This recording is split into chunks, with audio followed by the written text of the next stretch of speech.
자, 오늘도 하나님의 은혜와 사랑과 평강, 주님이 주시는 능력과 향기가 든든한 교회와 이 말씀을 사모하고 듣는 모든 하나님의 자녀에게 임하기를 진심으로 축복합니다. 오늘은 레위기 23장 4절로 8절을 통해서 여호와의 절기를 지켜라, 그 중에서 절기와 전련에 대한 말씀을 오늘 전하면서 성막설교가 진짜 오늘로 다 마지막으로 말씀을 마치게 됩니다. 자, 하나님은 성도들을 너무 사랑합니다. 성경에 보면 눈동자같이 사랑하신다, 내가 너를 보호하고 인도하고 지켜주겠다, 이런 말씀들. 그래서 또 볼지어다 내가 세상 끝날까지 너희와 항상 함께 있겠다, 내가 뱀과 전갈을 짓밟을 수 있는 권세를 주겠다. 그래서 여러분들을 사랑하고 보호하겠다는 그 사랑의 표현이 성경에 수도 없이 나와요. 그런데 하나님께서 사랑하기 때문에 우리에게 명령하신 것이 뭐냐? 성막을 건축하라, 절기를 지키라, 이렇게 말씀하셨으니 너무너무 축복의 그 메시지가 우리에게 담겨져 있고 있다는 거예요. 절기라는 것은 1년에 한 번 지키는 명절인데, 나팔절, 속죄일, 유월절, 무교절, 오순절이 있죠. 그 오순절은 칠칠절이라고도 하고 또 장막절이 있는데 초막절, 수장절 등등이 있다고 이미 지난 주간에도 말씀을 전했습니다. 이스라엘의 가장 큰 명절 중에 3대 절기가 있다고 하면 유월절과 오순절과 장막절입니다. 그리고 절연이 있는데 이것은 7년에 한 번 지키는 안식년이 있다고 했고, 또 50년에 한 번 지키는 희년이 있다고 말씀을 주고 있습니다. 그래서 절기와 절연을 지키는 것은 그 하나님의 명령에 절대적으로 순종하는 것으로 하나님께로부터 속죄의 은총을 받으며 더 가까이 하나님께 갈 수 있는 복받는 길이 된다는 것입니다. 그러면 먼저 절기에 대해서 알아보고 우리에게 주시는 엄청난 은혜를 받고자 합니다. 첫 번째, 유월절을 지키라, 이렇게 말씀하고 계세요. 유월절의 의미가 뭘까? 제가 여러분들에게 원어 성경을 얘기하려고 하는 게 아니니까 이해해 주세요. 저는 히브리어, 헬라어 이렇게 많이 사용 안 하잖아요. 그런데 그 의미의 깊은 뜻을 알기 위해서 제가 낱말을 조금씩 섞은 것을 이해해 주셔야 됩니다. 히브리 원어로 보면 유월절이라는 말은 페사흐라는 단어가 있어요. 이것은 동사인데 건너간다, 또 넘어간다, 지나간다, 뛰어 넘어간다, 이런 뜻을 가지고 있습니다.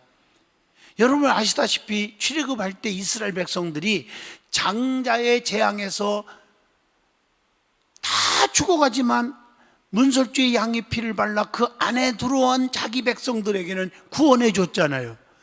죽음이 넘어갔잖아요. 그것을 기념하여 지키는 절기가 바로 유월절입니다. 출애굽기 12장 13절과 14절의 말씀을 주고 있습니다.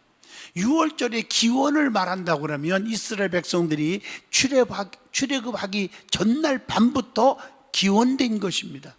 유월절은 해방 이후부터 시작해서 계속해서 지켜오고 있습니다. 유월절은 하나님께서 지키라고 명령하신 절기입니다.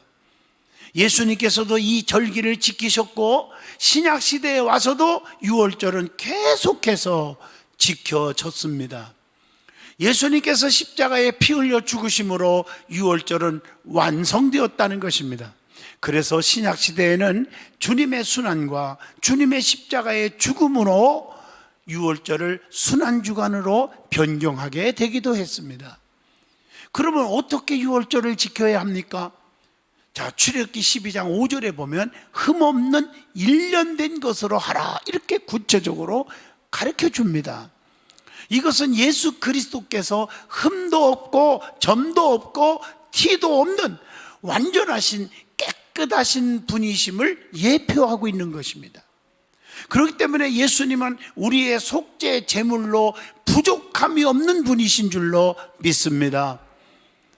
그래서 성경에 예수 그리스도 이름 외에는 구원받을 만한 다른 이름을 주신 적이 없다고 말씀하고 계십니다. 그리고 출애굽기 12장 6절에 보면요, 14일 밤에 잡아라 이렇게 말하고 있어요. 이것은 예수님께서 만인의 유월절 양으로서 저녁에 잡히실 것을 예표해 주고 있는 것입니다.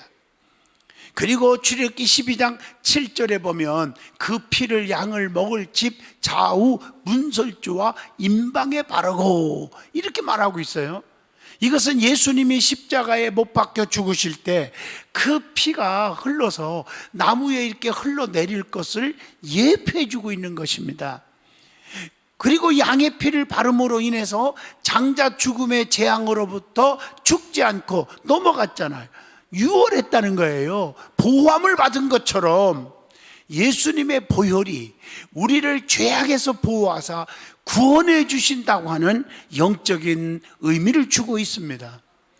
그리고 또한 출애굽기 12장 8절로 11절에 보면 양고기를 먹을 때의 주의사항과 그 의미가 기록되어 있어요. 날로 먹지 말고 물에다 삶아서도 먹지 말고 다 불에다가 구워서 먹어야 한다고 했어요. 구체적이잖아요. 이것은 성령의 불로 하나님의 말씀을 먹으라는 것입니다. 즉 예배를 드릴 때 성령님의 인재하심을 체험하는 예배를 드리라는 말입니다. 오늘날 많은 사람들은 이론적이고 지적이고 거룩 찾고 근엄하게, 이것이 예배가 아닙니다. 하나님은 영이시니 예배하는 자는 영과 진리로 예배하라. 여러분, 굉장히 중요한 거예요. 여러분들이 성령에 충만한 신앙생활을 해야 돼요. 성령의 역사가 일어나야 돼요. 그래서 성령 충만한 사람들이 거룩한 예배를 드릴 때에 하나님이 받으시고 위에서부터 축복을 내려주신다는 말씀입니다. 그냥 여러분 습관적으로 앉아서 형식적으로 예배 드리는 거 의미가 하나도 없어요. 그리고 누룩 없는 떡과 더불어 먹으라고 그랬어요. 이것은 부패한 것을 먹지 말라고 하는 것입니다. 세상에서 부패한 거 좋아하지 마세요. 부패한 그런 재물을 얻으려고도 하지 마십시오. 진실하게 하다 보면 기적이 일어나는 거예요. 나는 어제 저녁에 전화 한 통을 받고 깜짝 놀랐어요. 우리 교인들 뭐 그런 체험한 분들이 너무 많지만, 목사님 기도해 주시고요, 목사님 조언을 듣고 싶어서 전화했습니다. 그게 뭐냐고 그러니까 둘 중에 하나를 택해야 되는데 목사님이 기도하면서 말씀한 대로 하려고 합니다. 하나는 하나님께서 지혜를 주시니까 그 만든 프로그램이 됐는데 그 많은 사람들이 그걸 보고 깜짝 놀라면서 그걸 누구한테 연결해 줄 테니까 수수료를 7억을 달라고 한대요. 그래서 가만 계산해 보니까 수수료를 7억 주면 아무래도 100억 이상, 100억에서 100억 이상은 준다는 거예요. 그렇게 해야 될지, 아니면은 이 프로그램을 통해서 더 많은 몇백 배의 팔로를 전 세계로 구축할 수 있도록 그렇게 해드릴까요? 유명한 단체에서 연락 온 거예요. 그래서 기도할 때 하나님이 지혜를 주시면 하루아침에 100억이 문제냐, 더 좋은 프로그램을 줄 수도 있으니까 100억 이상 주면 팔아라. 네, 그랬어요. 어차피 하나님이 지혜를 주셔서 만드는 거잖아요. 또 지혜를 주시면 또 만들면 될 거 아닙니까? 그러니까 여러분, 정말 하나님을 사랑하고 하나님 앞에 예배 중심이고 진심으로 담임 목사가 의논하고 제가 그걸 만들고 가서 기도해주고 축복 기도해주고 신방하고 그랬는데 이게 터져버렸어요. 잘 되는 사람 많아요. 여러분, 하나님 앞에 예배가 얼마나 중요한가 하는가 여러분 기억하셔야 돼요. 그리고 쓴 나물과 함께 먹으라고 그랬거든요. 구체적으로 이것은 애굽에서 고통받았던 일들을 생각하면서 먹으라는 것입니다. 그리고 허리에 띠를 띠고 신발을 신고 먹어라. 성경은 아주 구체적이에요. 신앙생활의 비장함을 가르쳐주고 있는 말씀이죠. 그리고 또 한 가지, 자기 집 밖에 나가지 말라고 했어요.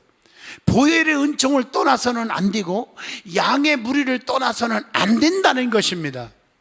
성도는 항상 신령한 하나님의 교회를 떠나서는 안 된다는 거예요. 영적인 그 패턴을 놓치면 끝나는 거예요. 하나님께서 사울을 붙잡았을 때 왕권을 가지고 잘 나갔지만 교만이 들어오고 주의 종을 우습게 여기다가 그러면 주님의 손이 떠났더니 하루아침에 악귀가 들어오고 마지막에 죽어버렸잖아요. 그렇게 잘 나가는 왕이 말이에요. 여러분, 우리가 하나님의 손에서 떠나면 안 될 줄로 믿습니다. 그러니까 하나님을 두려워하고 살아야 돼요. 진실하게 경건된 삶을 살아야지 세속을 좋아하면 안 돼요. 그리고 무교절을 지키라, 두 번째 명령을 하십니다. 무교절의 그 의미를 보면 히브리 원어로 보면요, 캄마초스라는 단어가 있어요. 이것은 경축일, 축제일이라는 뜻입니다. 왜냐하면 칵이라는 단어는 누룩 없는 떡이라는 뜻이고요, 캄마초스라고 하는 히브리 단어를 보면은 이것은 누룩 없는 떡과 이게 합쳐진 단어인데, 이 단어를 보면 이스라엘 백성들은 무교절에 무교병을 먹으면서 절기를 지킨 것입니다. 무교절에 규례가 있어요. 7일 동안 감사절로 지키면서, 여러분 제일 중요한 게 항상 앞에는 하나님의 은혜를 기억하라, 하나님께 감사하라, 이게 앞에 항상 나오더라고요. 그러면서 이 감사절을 지키면서 첫날과 마지막 날에는 성회로 모였다, 그리고 7일 동안 하나님께 제사를 드렸다, 이렇게 말하고 있어요. 오늘 여러분들이 이 성회가 있을 때, 또 부흥회가 있을 때 가볍게 여기고 아예 빠져도 괜찮은 것으로 여기는 중직들이 많아요. 정말 위험한 신앙생활입니다. 하나님의 은총의 시간이에요. 성회로 모이는 거예요. 누룩 없는 떡과 그 다음에 무교병을 먹으라고 했는데, 이것은요 고린도전서 5장 7절 8절에 나옵니다. 성결한 생활에 힘쓰라고 하는 영적인 교훈입니다. 그러면 무교절의 영적인 뜨거운 가르침과 깨우침과 교훈이 뭘까요? 무교절은 십자가의 구원, 고난과 죽음을 의미하고, 무교절은 주님의 부활과 깊은 관계를 가지고 있다는 것입니다. 그래서 무교절은 감사의 삶을 교훈해 주고 있습니다. 자, 세 번째, 오순절을 지키라 명령하십니다. 오순절의 뜻은요, 오순절은 무교절이 지난 후 50일 만에 맞이하는 절기라 하여서 오순절이라고 이름을 부르기도 합니다. 그래서 무교절이 지난 후 7주일 만에 맞이하는 절기라 해서 일명 칠칠절이라고도 합니다. 똑같은 말입니다. 히브리 원어로 보면 카치르라는 단어가 있는데, 이 단어의 뜻을 보니까 추수하다 혹은 수확하다, 이런 의미를 갖고 있어서 초실절이라고도 불렀고, 오늘날로 말하면 맥추절이라고 부릅니다. 그래서 교회가 맥추감사절을 지키는 것입니다. 어떻게 보면 깊은 감사의 절기입니다. 그런데 오늘날 많은 성도들은 이 감사 절기를 가볍게 넘겨요. 참여도 안 해요. 오늘 이 여러분 절기 설교를 통해서 좀 깊이 뉘우치고 반성하고 회개하고 여러분 변화되기를 주 이름으로 축복합니다. 그러면 오순절을 통해서 영적인 은혜가 뭘까요? 오순절은 어떻게 보면 율법 수요의 기념절기입니다. 이스라엘 백성들이 애굽에서 나와서 50일째 되는 날에 시내 광야에 도착을 했는데, 이날 하나님께서 이스라엘에게 율법을 수요했는데 이 날을 기념하여 절기를 지키는 거예요. 그러니까 깊이 말하면 하나님의 은혜를 감사하는 의미로 절기를 지켰어요. 여러분 성경을 보세요. 은혜를 깨닫는 곳에 기적이 있어요. 은혜를 아는 사람에게 기적이 따라요. 하나님의 은총이 있어요. 여러분 지난번에도 말씀을 전했지만 하나님의 법궤가 가는 곳마다 기적이 있었지만 원수들이 그걸 뺏어갔을 때는 저주가 떠났잖아요. 아무거나 기적이 일어나는 게 아니에요. 같은 법궤인데 하나님의 은혜를 깨닫는 자들이 갈 때마다 기적이 일어나는 거예요. 그러니까 은혜를 알고 사는 자에게, 감사할 줄 아는 자에게 하나님의 축복이 있다는 것입니다. 그래서 하나님의 은혜를 감사하는 의미로 절기를 지킨 거예요. 하나님께서 은혜를 주셔서 추수하게 되었으니 너무 감사해서 지키는 절기가 오순절 맥추절이라는 것입니다. 오순절은 신약에서 성령 감림절이 되었습니다. 유월절은 예수님의 죽음, 즉 십자가지요. 초실절은 부활, 오순절은 성령 강림절을 나타내는 것입니다. 오순절날 첫 열매를 하나님께 드렸듯이 신약에서는 성령 강림의 첫 열매는 교회를 창설하여 이 땅에 그리스도의 계절이 오게 한 것입니다. 그러므로 오순절은 교회의 생일과도 같습니다. 여러분, 성령 충만, 마음을 같이하여 기도하다가 성령 충만 받은 날이 오순절 날입니다. 그 오순절 날, 그래서 초대교회가 세워졌잖아요. 교회의 생일이에요. 오순절에 5가지 제사를 드리라, 이렇게 구체적으로 그래서 명령하시는데, 그게 레위기 23장 16, 17, 18, 19절에 나옵니다. 그 5가지 제사를 뭘 드리냐? 요제, 번제, 소제, 속제제, 화목제를 드리라 그랬어요. 그러면 구체적으로 이 제사가 어떤 것인지 다시 한번 새겨봅니다. 번제를 드리라는 것은 하나님께 원죄를 사함받기 위한 제사. 번제는 어떻게 드리고 무엇을 드리고 이미 여러분 주일날 설교를 다 했기 때문에 복습은 하지 않습니다. 가장 깊은 의미만 전달해주면 원죄를 사함받기 위한 제사, 큰 절기 때마다 요구하신 것이 번제입니다. 또 소제를 드리라 한 것은 사저의 은총을 내려주신 그 은혜를 감사하며 예배를 드리라는 교훈을 주고 있습니다. 또 요제를 드리라고 그랬는데, 요제 드리라는 것은 떡 2덩어리를 가지고 어떻게 요제 흔들어서 제사를 드리도록 되어 있는데, 이것은 신약과 구약 말씀을 주신 것을 의미합니다. 더 나아가서는 영의 양식과 육의 양식을 의미하기도 하는데, 이 2가지를 주신 하나님께 감사하면서 제사를 드리라는 것입니다. 우리 하나님은 우리를 사랑하시되 2가지를 같이 주잖아요. 솔로몬에게도 영적인 축복, 지혜만 준 게 아니라 전무후무한 부귀 영화도 누리게 하셨듯이, 예수님이 이 땅에 오신 목적도 요한복음 10장 10절에 내가 이 땅에 온 것은 생명을 얻게 하고, 영적인 것이죠, 더 풍성케 하려는 것이니라. 우리 하나님은요, 영적으로 깨어있는 자들에게는 영육의 육의 것까지도 책임져 줘, 사업, 직장, 자녀들 책임져 주시는 것입니다. 그리고 속죄제를 드리라는 것은 하나님께 내가 본질상 죄악의 자녀임을 알고 회개하고 자복하는 일에 인색하지 말라는 거예요. 오늘날 성도들끼리도 마찬가지요. 미안해요, 그 한마디만 하면 그냥 품어질 텐데, 목사님 미안해요, 잘못했어요, 성도님, 장로님, 권사님 죄송해요, 이게 너무 인색해요. 하나님 앞에도 하나님 잘못했어요, 왜 그 말을 못하냔 말이에요. 번제가 원죄를 위한 제사라고 한다면 속죄제는 자범죄를 위한 제사라고 말할 수 있습니다. 그 다음에 화목제를 드리라고 했는데, 이것은 약속하신 성령을 받아 화목하게 하는 겁니다. 자, 4번째, 나팔절을 지키라 하고 명령했어요.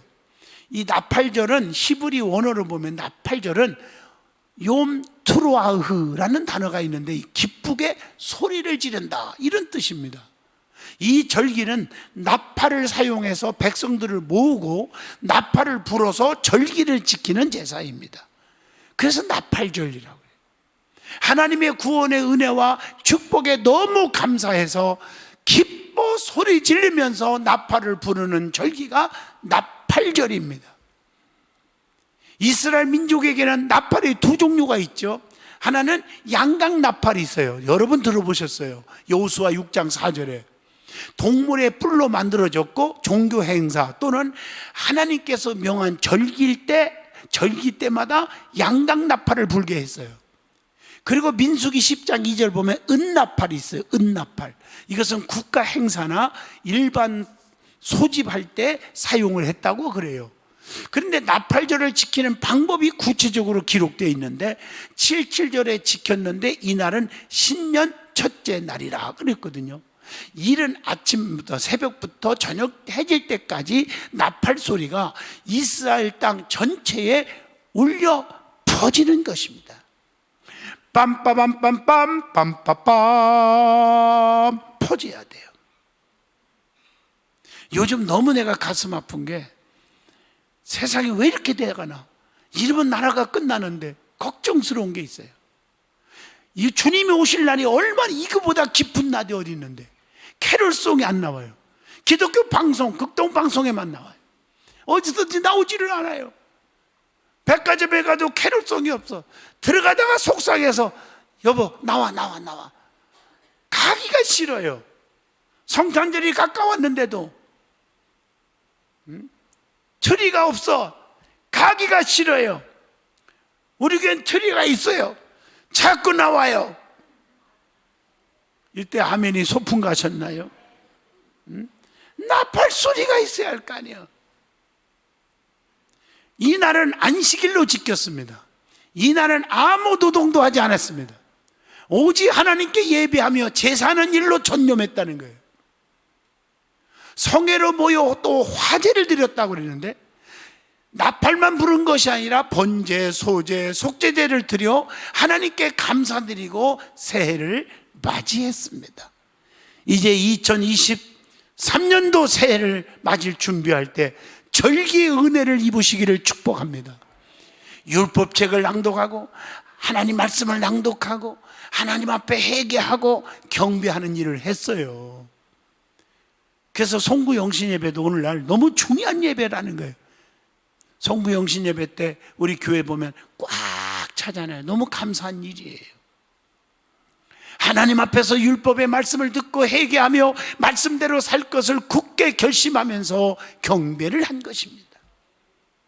그리고 식물을 나눠 먹으면서 크게 기뻐하고 즐거워하면서 7일 동안 지켰다는 것입니다.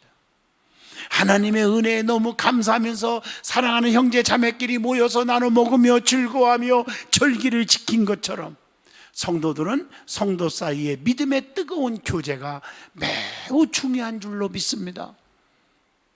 그리고 나팔절을 통해서 우리에게 주는 은혜가 있습니다. 나팔 소리는 회막 앞 여호와 앞에 모이라는 신호라는 거예요.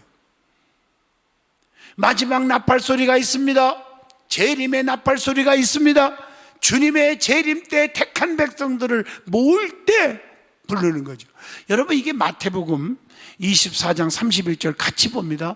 그가 큰 나팔 소리와 함께 천사들을 보내리니 그들이 그의 택하신 자들을 하늘 이 끝에서 저 끝까지 사방에서 모으리라. 여러분, 이 말씀만 가지면 조금 이해가 부족하면 데살로니가 전서 4장 16, 17, 18절 보면 천사장의 호령과 함께 나팔 소리가 있어. 그 음성을 듣고 주님이 내려오실 때 먼저 믿다가 죽은 사람들이 올라가고 살아있는 자들이 들림받는다는 얘기 기억나시지 않습니까? 어쩌면 이렇게 귀한 진리가 연결되는지요. 성경에는 많은 나팔이 있었어요. 나팔이 있을 때 기적이 있었어요. 여러분 잘 아시는 대로 기드온이 300명 가지고 13만 8천 명이라는 미디안 군대를 다 때려 부쉈어요. 그들의 영적 무기가 있었는데 비낭아리, 횃불, 나팔이 있었다는 것입니다. 여리고성을 무너뜨릴 때도 제사장이 7양강 나팔을 가지고 불었어요. 우리는 오늘날 기도의 나팔, 전도의 나팔, 사랑의 나팔을 불어야 교회가 부흥하고 여러분에게 은혜가 넘치는 것입니다. 그런데 특별히 전도의 나팔, 기도의 나팔을 많이 부르는데 그것도 안 하는 분도 있지만 말이에요. 사랑의 나팔을 안 불어요. 입만 열으면 남을 쑥덕거리고 비판하고요. 그런 엉터리 신자가 되지 마시고요. 그건 가짜 신자들이에요. 입만 열으면 남을 용서하고 관용하고 남의 허물을 덮어주고 칭찬하는 사랑의 나팔을 부르라고 그랬단 말이에요. 이게 진짜 성도예요. 여러분, 가짜가 됐으면 진짜로 회개하고 바꿔줘야 합니다. 가짜는 아무 의미가 없어요. 진짜 성도가 되라는 거예요. 5번째, 속죄일을 지키라 그랬어요. 속죄일의 의미와 뜻이 뭘까? 히브리 원어로 보면 속죄일은 욤 카킴 프림이라는 단어가 있어요. 이건 보상의 날, 속죄의 날이라는 뜻입니다. 1년에 한 차례씩 7월 10일이죠 하나님 앞에 성소를 위하여, 성소는 교회지요, 제사장을 위하여 주의 종들을 가리키죠, 목회자들을, 백성을 위하여, 이것은 성도를 가리키죠. 그러니까 하나님 앞에서 교회와 목회자와 성도들이 다 속죄받기 위하여 제사 드리는 날입니다. 속죄일의 영적 교훈이 뭘까? 구약의 속죄 제사는 짐승의 피를 반복적으로 드렸지만 신약의 속죄는 예수님이 십자가의 제물로 단번에 드림으로 영원한 속죄와 구원이 이루어졌습니다.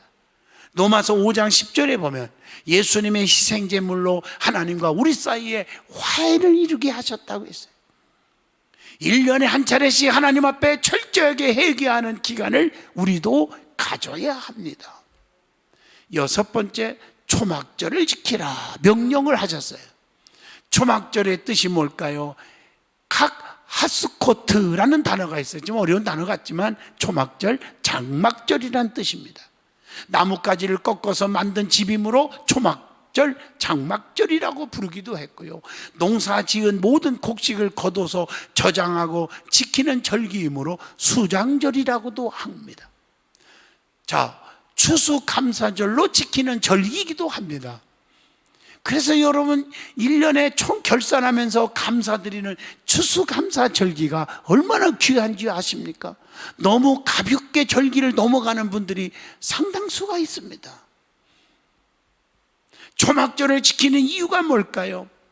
광야 40년의 초막 생활을 기념하기 위하여 지키는 절기입니다. 레위기 23장 43절에 나옵니다. 구원의 즐거움을 잊지 말라는 뜻에서 지켜지는 절기예요. 레위기 23장 40절. 한 해 동안 곡식을 추수하게 해주신 하나님께서 이렇게 건강하고 또 재물을 주신 하나님께 감사하면서 지키는 추수감사절기입니다. 솔로몬이 성전을 완공한 것을 기념하는 절기이기도 합니다. 열왕기상 8장 2절에 열왕기 시대 때 초막절에 성전 완공이 되었다고 했습니다. 그러면 초막절을 통해서 주시는 은혜가 뭘까? 추수감사절을 지키는 것은 성경적이고 마땅히 지켜야 할 신앙의 기본 예의, 기본 자세입니다. 광야의 초막생활 속에서 가나안을 열망했습니다. 땅의 장막에서 영원한 가나안 땅 천국을 열망하며 살아간다는 영적인 교훈을 주고 있다는 것입니다. 우리는 영원한 하늘나라에 소망을 두고 살아야 함을 디모데전서 4장 10절을 통해서 교훈합니다. 영원한 소망이 있기에 고독하지 않습니다. 괴롭지 않습니다. 애롭지 않습니다. 슬프지 않는 것입니다. 일곱 번째, 안식년을 지키라 명령하셨습니다. 이 안식년의 뜻은 이 쉬나트 샤파톤이라는 단어가 있어요. 히브리 원어로 보면요, 이 말은 노은해, 빛의 면년, 면제년 이런 뜻을 가지고 있어요. 이스라엘 백성들이 가나안 땅에 들어간 지 6년이 지나 7년째 되던 해에 땅을 안식하게 하기 위하여 1년간 하나님이 쉬라고 명령하여 제정하신 겁니다. 그래서 안식년의 규례와 영적 은혜가 뭘까? 이것은 일의 해방이에요. 일하던 것을 쉬라. 그러니까 6년 동안 농사를 짓고 7년째 1년 동안은 농사를 짓지 말라는 거예요. 땅으로 하여금 안식하도록 명령하셨어요. 그래서 이것은 또한 약자를 위한 배려가 있어요. 안식년 기간에는 자연스럽게 정의와 평화가 넘치는 하나님의 나라가 건설되는 거예요. 여덟 번째, 신년을 지키라 이렇게 명령하셨어요. 신년은 요벨의 해, 그 뜻과 의미가 있습니다. 히브리 원어로 보면 희년은 쉰나스 하요벨, 이것은 수양의 뿌리라는 뜻입니다. 가나안 땅에 들어간 지 7년마다 안식년을 지키고 안식년을 7번 보낸 다음 해가 희년입니다. 50년째 되던 해 7월 10일에 길게 나팔을 쫙 불어서 희년의 됨을 온 세상에 알려야 했습니다. 어떻게 희년을 지켰습니까? 속죄가 선행되어야 한다는 것. 7월 10일은 대속죄일로 이날 모든 사람들이 죄를 회개하는 날입니다. 신년의 기쁨과 자유를 누리기에 앞서 자신을 향한 속죄가 선행되어야 한다고 했잖아요. 나팔을 크게 불어야 돼요. 양각 나팔을 불어서 신년을 알리는 거예요. 모든 기업의 땅을 돌려주고 노예는 자유를 선포해야 합니다. 사람 앞에는 영원한 노예는 있을 수 없고 땅의 주인도 하나님이시라는 거예요. 그리고 모든 땅은 안식하게 했다는 거예요. 그래서 가난한 자와 유하는 자, 객과 돌아다니는 그런 객들과 나그네와 들짐승을 위하여 먹도록 해줬어요. 안식일이 사람을 위한 것이라고 말하면 안식년은 땅을 위한 것이라고 말해도 됩니다. 시년은 기업과 죄로부터 해방을 위한 하나님의 특별한 은혜인 줄로 믿습니다. 결론적으로 말합니다. 하나님의 명령을 따라 우리도 절기를 지켜야 합니다. 그래서 하나님과 사람의 바른 영적 관계를 회복하여야 합니다. 그러므로 하나님이 우리를 향하여 은혜와 축복을 넘치도록 주시는 것입니다. 저와 여러분은 여호와의 절기를 지키라는 명령 가슴속에 새기시기를 축복합니다. 기도합니다. 거룩하신 하나님, 오늘 절기와 전련에 대해서 은혜를 주신 아버지 감사합니다. 평생 동안 우리는 깊이 새기고 신령과 진정의 절기를 지키게 하여 주옵소서. 예수님 이름으로 기도하옵나이다. 아멘.